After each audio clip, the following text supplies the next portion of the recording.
ആരംഭിക്കുകയാണ്.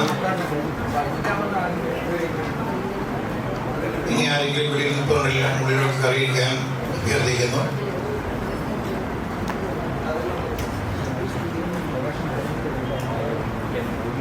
പ്രവാസി ലീഗൽ സെല്ലിൻ്റെ നേതൃത്വത്തിൽ പ്രവാസി മീറ്റ് 2025 ഇന്നിവിടെ നടക്കുകയാണ്. അതിലേക്ക് വന്ന എല്ലാവരെയും നിങ്ങളെ സ്വാഗതം ചെയ്തുകൊള്ളുന്നു. നമ്മുടെ കാര്യപരിപാടി ആരംഭിക്കുകയാണ്. കൂടുതൽ വിശദമായ കാര്യങ്ങൾ ഡിഗ്നിറ്ററീസ് നിങ്ങളോട് സംസാരിക്കുന്നതായിരിക്കും. ഈ യോഗത്തിൻ്റെ അധ്യക്ഷനായിട്ട് PLC കേരള ചാപ്റ്റർ പ്രസിഡന്റ്, മുൻ മനുഷ്യാവകാശ കമ്മീഷൻ ചെയർമാനും മുൻ ജില്ലാ ജഡ്ജിയുമായ ശ്രീ പി മോഹനദാസിനെ സ്റ്റേജിലേക്ക് ക്ഷണിക്കുന്നു.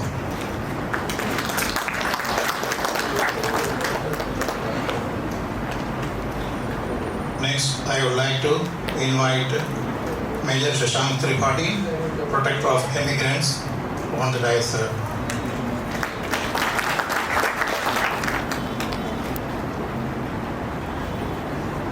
അടുത്തതായി സുപ്രീം കോടതി അഭിഭാഷകനും PLC ഗ്ലോബൽ പ്രസിഡന്റുമായ അഡ്വക്കേറ്റ് ജോസ് അബ്രഹാമിനെ സ്റ്റേജിലേക്ക് ക്ഷണിക്കുന്നു.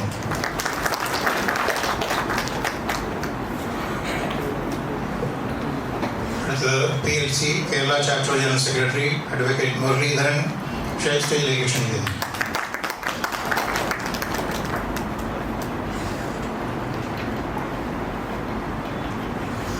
നമ്മുടെ യോഗ നടപടികൾ ആരംഭിക്കുകയാണ്. സ്വാഗത പ്രസംഗം പറയുന്നതിനായി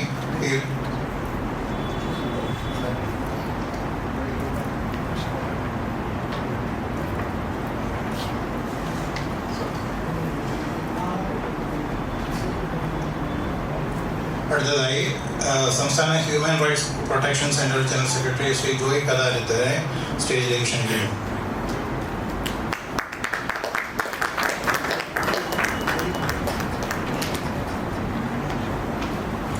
സാമൂഹിക പ്രവർത്തക ശ്രീമതി ശിവ രാമേഷിനെ സ്റ്റേജിലേക്ക് ക്ഷണിക്കുന്നു.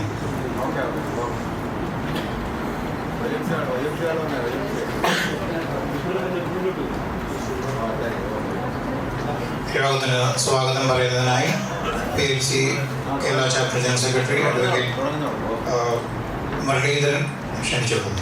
ഈ യോഗത്തിൻ്റെ അധ്യക്ഷൻ, വേദിയിലും സദസ്സിലുമുള്ള വിശിഷ്ട വ്യക്തികളെ, പ്രിയപ്പെട്ട സുഹൃത്തുക്കളെ, പ്രവാസി ലീഗൽ സെൽ എന്നത് ഒരു ആഗോള സംഘടനയാണ്. 2009 പ്രവാസി ലീഗൽ സെൽ ഔപചാരികമായി നിലവിൽ വന്നത്. 2009 മുതൽ 2025 വരെ 100 കണക്കിന് വിവിധ വിഷയങ്ങൾ, അത് ലേബർ ഡിസ്പ്യൂട്ടായാലും തൊഴിൽ തർക്കങ്ങളായാലും മൈഗ്രേഷനുമായിട്ട് ബന്ധപ്പെട്ട വിഷയങ്ങളായാലും മനുഷ്യാവകാശവുമായി ബന്ധപ്പെട്ട വിഷയങ്ങളായാലും വിദേശങ്ങളിൽ പീഡിപ്പിക്കപ്പെടുന്ന ആളുകളുടെ വിഷയങ്ങളായാലും വിദേശത്ത് മരിച്ച ആളുകളുടെ ഭൗതിക അവശിഷ്ടങ്ങൾ കൊണ്ടുവരുന്ന വിഷയത്തിലായാലും അങ്ങനെ നിരവധി വിഷയങ്ങളിൽ സമയോചിതമായിട്ടുള്ള നിയമോപദേശം കൊടുക്കുകയും അത് വിവിധ അതോറിറ്റികളുമായിട്ട് ബന്ധപ്പെട്ടുകൊണ്ട് അത് പരിഹരിക്കാൻ വേണ്ടി ശ്രമിക്കുകയും ചെയ്യുന്ന ഒരു ആഗോള സംഘടനയാണ്. ഈ സംഘടനയ്ക്ക് ഇന്ത്യയിൽ മാത്രമല്ല വിവിധ രാജ്യങ്ങളിൽ, UK-യിലുണ്ട്, യൂറോപ്യൻ മറ്റ് രാജ്യങ്ങളിലുണ്ട്, അമേരിക്കയിൽ, കാനഡയിൽ, UAE-യിൽ, സൗദി അറേബ്യ, നിരവധി രാജ്യങ്ങളിൽ ചാപ്റ്ററുകളുണ്ട്. ഇതെല്ലാം തന്നെ നല്ലൊരു നെറ്റ്വർക്കാണ്. ഈ നെറ്റ്വർക്കിൻ്റെ അടിസ്ഥാനത്തിൽ വിവിധ വിഷയങ്ങൾ, നമുക്ക് വിവിധ രാജ്യങ്ങളുണ്ടാകുന്ന വിഷയങ്ങൾ, അത് പ്രവാസികൾ, നിലവിൽ പ്രവാസികളായവരുടെ കാര്യത്തിലായാലും മടങ്ങി വന്നവരുടെ കാര്യത്തിലായാലും പരിഹരിക്കാൻ നമുക്ക് സാധിച്ചിട്ടുണ്ട്. 2009 ഈ സംഘടന രജിസ്റ്റർ ചെയ്യുന്നത് ഇപ്പോൾ ഇതിൻ്റെ ഇതിൻ്റെ ഗ്ലോബൽ പ്രസിഡൻ്റായ അഡ്വക്കേറ്റ് ജോസ് എബ്രഹാമാണ്. അദ്ദേഹം ഇന്ന് നമ്മളോടൊപ്പം ഉണ്ട്.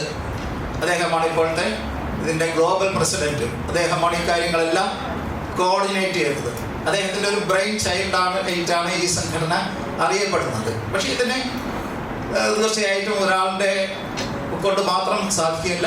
വിവിധ രാജ്യങ്ങളിൽ, വിവിധ പ്രദേശങ്ങളിൽ സംവിധാനങ്ങളുണ്ട്. ആ സംവിധാനങ്ങളുടെയൊക്കെ സഹകരണത്തോടു കൂടി അത് മാനേജ് ചെയ്യാൻ സാധിക്കുന്നുണ്ട്. ഞാൻ ദീർഘകാലം പ്രവാസിയായിരുന്ന വ്യക്തിയാണ്. അവിടെ ആയിരുന്നപ്പോൾ ഇതിൻ്റെ പല നിയമപരമായിട്ടുള്ള വിഷയങ്ങളും നമുക്ക് വിദേശത്തായിരിക്കുമ്പോൾ നമുക്ക് ഇടപെടാൻ സാധിക്കില്ല. ഒരുപാട് തരത്തിലുള്ള പ്രശ്നങ്ങളുണ്ട്. അതേസമയം നമുക്ക് നാട്ടിലുള്ള നിയമവിദഗ്ധരുമായിട്ട് ബന്ധപ്പെട്ടുകൊണ്ട് നമുക്ക് ചെയ്യാനുള്ള അതിനുള്ള ഒരു നെറ്റ്വർക്ക് ഇല്ല, അതിനുള്ള സാധ്യതയില്ല. ശ്രീ ജോസ് എബ്രഹാം ആണെങ്കിൽ സുപ്രീം കോടതിയിലെ അഭിഭാഷകനാണ്. അദ്ദേഹം ഒരു പ്രവാസിയല്ല, എന്നാലും പ്രവാസികളുടെ വിഷയത്തിൽ അതീവ താല്പര്യത്തോടു കൂടി ഇടപെടുന്ന ഒരു വ്യക്തിയാണ്. അതുകൊണ്ട് തന്നെ നിരവധി പൊതു താല്പര്യ ഹർജികൾ പ്രവാസികളുടെ വിഷയങ്ങളുമായിട്ട് ബന്ധപ്പെട്ട് ഹയർ കോടതികളിൽ, ഉന്നത കോടതികളിൽ, സുപ്രീം കോടതിയിലും ഹൈക്കോടതികളിലും ഒക്കെ ഫയൽ ചെയ്യാൻ സാധിച്ചിട്ടുണ്ട്. അത് കോവിഡിൻ്റെ സമയത്ത് ധാരാളം കേസുകൾ അത്തരത്തിൽ അവിടെ ആ കുടുങ്ങിക്കിടന്ന ആളുകളെ കൊണ്ടുവരുന്നതിന് വേണ്ടി കോടതികളുടെ ഇടപെടലിൽ കൂടി ഇന്ത്യൻ കമ്മ്യൂണിറ്റി വെൽഫെയർ ഫണ്ടിൻ്റെ സഹായത്തോടു കൂടി നാട്ടിലേക്ക് കൊണ്ടുവരുന്ന കാര്യത്തിൽ ഇടപെടാൻ സാധിച്ചിട്ടുണ്ട് എന്ന് അഭിമാനത്തോടെ നമുക്ക് പറയാൻ സാധിക്കും. അപ്പോൾ അങ്ങനെ നിരവധി വിഷയങ്ങളിൽ ഇടപെട്ടിട്ടുള്ള പ്രവാസി ലീഗൽ സെല്ലിൻ്റെ ഒരു പ്രധാനപ്പെട്ട ഒരു യോഗമാണ് ഇന്ന് ഇവിടെ നടക്കാൻ പോകുന്നത്. അതിൻ്റെ ഡീറ്റെയിൽസിലേക്ക്, വിശദാംശങ്ങളിലേക്ക് ഞാനിപ്പോൾ കടക്കുന്നില്ല. അത് നമുക്ക് മനസ്സിലാക്കാൻ സാധിക്കും. ഇന്ന് ഞാൻ ഇവിടെ ഇതിൻ്റെ ഔപചാരികമായ സ്വാഗതം പറയാനാണ് ഇവിടെ നിൽക്കുന്നത്. ഈ യോഗം ഇതിൽ അധ്യക്ഷത വഹിക്കുന്നത് നമ്മുടെ കേരള ചാപ്റ്ററിൻ്റെ പ്രസിഡൻ്റായ അദ്ദേഹം മുൻ ജഡ്ജാണ്, മുൻ ജില്ലാ ജഡ്ജാണ്, മുൻ സംസ്ഥാന മനുഷ്യാവകാശ കമ്മീഷൻ ആക്ടിംഗ് ചെയർപേഴ്സൺ ആയിരുന്നു. അതുപോലെ പാവങ്ങൾക്ക് നിയമസഹായം കൊടുക്കുന്ന KELSA, Kerala state legal service authority എന്ന ഒരു സ്ഥാപനത്തിൻ്റെ മെമ്പർ സെക്രട്ടറിയായി ദീർഘകാലം അദ്ദേഹം പ്രവർത്തിച്ചിട്ടുണ്ട്. 27 വർഷം അദ്ദേഹത്തിന് ജുഡീഷ്യൽ സർവീസ് ഉണ്ടായിരുന്നു. 1.5 വർഷം അദ്ദേഹം ഫാമിലി കോടതി ജഡ്ജായിരുന്നു. ആ സമയം 6500 കേസ്, അതൊരു റെക്കോർഡാണ്. 6500 കേസുകൾ ഡിസ്പോസ് ചെയ്യാൻ അദ്ദേഹത്തിന് സാധിച്ചിട്ടുണ്ട്.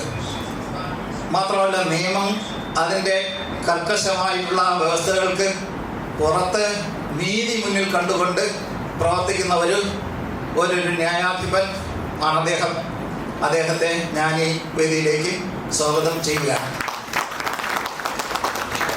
അടുത്തതായിട്ട് എനിക്ക് സ്വാഗതം പറയാനുള്ളത് നമ്മുടെ ഈ യോഗം ഉദ്ഘാടനം ചെയ്യുന്ന മേജർ ശശാങ്ക് ത്രിപാഠി എന്ന് പറയുന്ന പ്രൊട്ടക്ടർ ഓഫ് എമിഗ്രൻസ് എന്ന് പറയുന്ന പ്രൊട്ടക്ടർ ഓഫ് ഇമിഗ്രൻസ് എന്ന് പറയുന്നത് പ്രവാസികളുടെ അല്ലെങ്കിൽ കുടിയേറ്റക്കാരുടെ സംരക്ഷകൻ. ഇൻ മലയാളം വി കോൾ പ്രവാസികളുടെ സംരക്ഷകൻ എന്നാണ് പ്രൊട്ടക്ടർ ഓഫ് ഇമിഗ്രൻസ് എന്ന് പറയുന്നത്. അദ്ദേഹം ഒരു മേജറാണ്, ഇന്ത്യൻ ആർമിയിലെ ഒരു മേജറാണ്. അദ്ദേഹം ഇപ്പോൾ ഡെപ്യൂട്ടേഷനിൽ ഈ ഒരു സ്ഥാപനത്തിലിരിക്കുകയാണ്.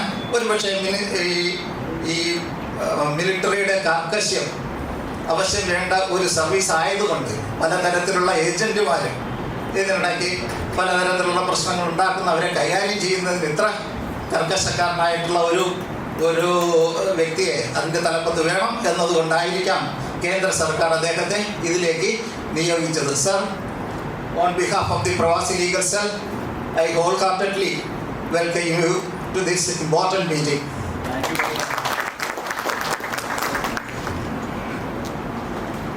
അടുത്തതായിട്ട് എനിക്ക് സ്വാഗതം പറയാനുള്ളത് നമ്മുടെ ഗ്ലോബൽ പ്രസിഡൻ്റായ അഡ്വക്കേറ്റ് ജോസ് എബ്രഹാമിനാണ്. അദ്ദേഹം സുപ്രീം കോടതിയിലെ അഡ്വക്കേറ്റ് ഓൺ റെക്കോർഡ് എന്ന ആ ഒരു പൊസിഷനുള്ള വക്കീലാണ് അദ്ദേഹം. ഞാൻ നേരത്തെ പറഞ്ഞതുപോലെ ഇതിൻ്റെ ഈ പ്രവാസി ലീഗൽ സെൽ എന്ന ഈ സംഘടനയുടെ ഏറ്റവും പ്രധാനപ്പെട്ട അമരക്കാരനാണ്. വിവിധ രാജ്യങ്ങളിലുള്ള പ്രവാസികളുടെ വിഷയങ്ങൾ കോർഡിനേറ്റ് ചെയ്യുന്ന ഒരു പ്രധാനപ്പെട്ട വ്യക്തിയാണ് അദ്ദേഹം എല്ലാ കാര്യങ്ങളിലും നിരന്തരമായി നമ്മളുമായിട്ട് ബന്ധപ്പെട്ടുകൊണ്ടിരിക്കുന്നു. നമ്മുടെ നിയമപരമായിട്ടുള്ള വിഷയങ്ങൾ അദ്ദേഹവുമായിട്ട് കൺസൾട്ട് ചെയ്യാൻ എപ്പോഴാണെങ്കിലും നമുക്ക് സാധിക്കും. നമ്മളിന്ന് പ്രധാനമായിട്ടും ഇന്നിവിടെ ചർച്ച ചെയ്യുന്ന ഒരു പ്രമേയം എന്ന് പറയുന്നത് സൗദി അറേബ്യയിലെ അൽ ഹാജിരി കമ്പനിയുടെ മുൻ തൊഴിലാളികളുടെ വിഷയവുമായിട്ട് ബന്ധപ്പെട്ടാണ്. ഈ വിഷയങ്ങൾ അടുത്ത കാലത്ത് മാത്രമാണ് നമ്മുടെ ശ്രദ്ധയിൽ വന്നത്. ഒരുപക്ഷെ കുറച്ച് നേരത്തെ വന്നിരുന്നുവെങ്കിൽ സമഗ്രമായിട്ടുള്ള ഒരു ഇക്കാര്യത്തിൽ നല്ലൊരു തീരുമാനം ഇക്കാര്യത്തിൽ ഉണ്ടാകുമായിരുന്നു. കുറച്ച് വൈകിപ്പോയി എങ്കിലും ഇന്ന് നമ്മൾ ഒരു പാനൽ ഡിസ്കഷനും അതുപോലെ തന്നെ ഓപ്പൺ ഫോറമൊക്കെ സംഘടിപ്പിക്കുന്നുണ്ട്. അതിൽ ഈ വിശിഷ്ട വ്യക്തികളൊക്കെ പങ്കെടുക്കുന്നുണ്ട്. ആ വ്യക്തികളൊക്കെ തന്നെ ഈ വിഷയങ്ങൾ ചർച്ച ചെയ്ത് ഒരു കാഴ്ചപ്പാട് ഉണ്ടാക്കും എന്ന് ഞാൻ വിശ്വസിക്കുന്നു. ഈ നിങ്ങളുടെ വിഷയം ഹാജിരി കമ്പനിയുടെ തൊഴിലാളികളുടെ ഈ വിഷയം മേജർ ശശാങ്ക് ത്രിപാഠിയുമായിട്ട് നമ്മൾ ചർച്ച ചെയ്തിരുന്നു. അദ്ദേഹം അത് കേന്ദ്ര ഗവൺമെൻറ്റിൻ്റെ ശ്രദ്ധയിൽ കൊണ്ടുവന്നു എന്നാണ് ഞാൻ മനസ്സിലാക്കുന്നത്. ഇപ്പോൾ അദ്ദേഹം അത് പറഞ്ഞു. അതുപോലെ തന്നെ എംബസിയുമായിട്ട് കോർഡിനേറ്റ് ചെയ്തു. എംബസിയിൽ നിന്ന് നമുക്ക് കമ്മ്യൂണിക്കേഷൻ കിട്ടിയിട്ടുണ്ട്, RTA വെച്ചിട്ട് ഇൻഫർമേഷൻ കിട്ടിയിട്ടുണ്ട്. അവർ ഹാജിരി കമ്പനിയുമായിട്ട് ആശയവിനിമയം നടത്തിക്കൊണ്ടിരിക്കുകയാണ് എന്നും പറഞ്ഞിട്ടുണ്ട്. അതുകൊണ്ട് തന്നെ ശുഭകരമായിട്ടുള്ള ഒരു അന്ത്യം ഈ വിഷയത്തിൽ ഉണ്ടാകും എന്ന് തന്നെയാണ് നമ്മുടെ പ്രതീക്ഷ. ഞാൻ ശ്രീ അഡ്വക്കേറ്റ് ജോസ് എബ്രഹാമിനെ ആദരപൂർവ്വം ഈ വേദിയിലേക്ക് ക്ഷണിക്കുന്നു. അടുത്തതായിട്ട് എനിക്ക് സ്വാഗതം പറയാനുള്ളത് മനുഷ്യാവകാശ സംരക്ഷണ കേന്ദ്രം അതിൻ്റെ ജനറൽ സെക്രട്ടറിയും മനുഷ്യാവകാശ പ്രവർത്തകനും വിവരാവകാശ പ്രവർത്തകനും ഒക്കെയായ ഒരുപാട് ക്വാളിഫിക്കേഷൻസ് ഞാൻ പറഞ്ഞാൽ തീരില്ല ഒക്കെ ശ്രീ ജോയ് കൈതാരത്തിനെയാണ്. അദ്ദേഹം മറ്റത്തൂർ പഞ്ചായത്ത് പ്രസിഡൻ്റായി ദീർഘകാലം പ്രവർത്തിച്ചിട്ടുണ്ട്.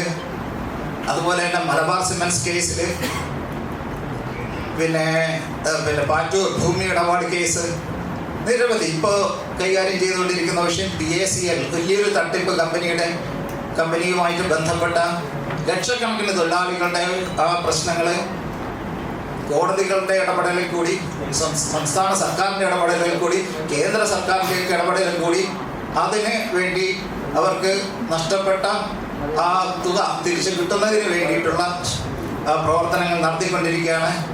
അദ്ദേഹത്തിൻ്റെ ആ പ്രസ്ഥാനത്തോട് സഹകരിക്കുന്ന ഒരു വ്യക്തി എന്നുള്ള അർത്ഥത്തിൽ അദ്ദേഹം കമ്മിറ്റഡ് ആയിട്ടുള്ള 100% കമ്മിറ്റഡ് ആയിട്ടുള്ള ഒരു സാമൂഹ്യ പ്രവർത്തകനാണ്. അദ്ദേഹത്തെ ആദരപൂർവ്വം ഞാൻ ഈ വേദിയിലേക്ക് ക്ഷണിക്കുന്നു. അടുത്തതായിട്ട് ഈ വേദിയിലേക്ക് ക്ഷണിക്കാനുള്ളത് ശ്രീമതി ഷീബ രാമേന്ദ്രനെയാണ്. ശ്രീമതി ഷീബ രാമേന്ദ്രൻ നമ്മുടെ ഭാഗമാണ്, പ്രവാസി ലീഗൽ സെല്ലിൻ്റെ ഭാഗം തന്നെയാണ്. അവർ സജീവമായിട്ടുള്ള ഒരു സാമൂഹ്യ പ്രവർത്തകയാണ്. ഒരുപാട് നല്ല കാര്യങ്ങൾ വളരെ ആക്റ്റീവായിട്ട് ചെയ്യാൻ സന്നദ്ധ ആയിട്ടുള്ള ശ്രീമതി ഷീബ രാമചന്ദ്രൻ അവർ എറണാകുളത്ത് പെരുമ്പാവൂരിൽ നിന്ന് ഈ യോഗത്തിൽ പങ്കെടുക്കാൻ വേണ്ടി മാത്രമായിട്ടാണ് ഇന്നിവിടെ എത്തിയിരിക്കുന്നത്. അവരെ ഞാൻ ആദരപൂർവ്വം ഈ വേദിയിലേക്ക് ക്ഷണിക്കുന്നു. അടുത്തതായിട്ട് എനിക്ക് സ്വാഗതം പറയാനുള്ളത് ഞങ്ങളുടെ ഈ പരിപാടിയിലേക്ക് എത്തിച്ചേർന്നിട്ടുള്ള ഇവിടെ സന്നിഹിതരായിട്ടുള്ള മുഴുവൻ സുഹൃത്തുക്കളെയുമാണ്. ഞാൻ ആരുടെയും പേരെടുത്ത് പറയുന്നില്ല, അത് പറയാൻ സാധ്യമല്ല. ഏവരെയും ഞങ്ങളിതിലേക്ക് സ്വാഗതം ചെയ്യുന്നു. പിന്നെ മറ്റൊന്ന്, ഞങ്ങളുടെ സംഘാടകരായിട്ട് ഇവിടെ എത്തിയിട്ടുള്ള ഞങ്ങളുടെ തന്നെ ഭരണസമിതിയിലുള്ള എല്ലാ ആളുകളെയും എല്ലാ അംഗങ്ങളെയും ഞാൻ ഈ വേദിയിലേക്ക് സ്വാഗതം ചെയ്യുന്നു. മറ്റൊന്നും ഈ അവസരത്തിൽ ഞാൻ പറയുന്നില്ല. ഞാൻ എൻ്റെ വാക്കുകൾ അവസാനിപ്പിക്കുന്നു. നന്ദി, നമസ്കാരം.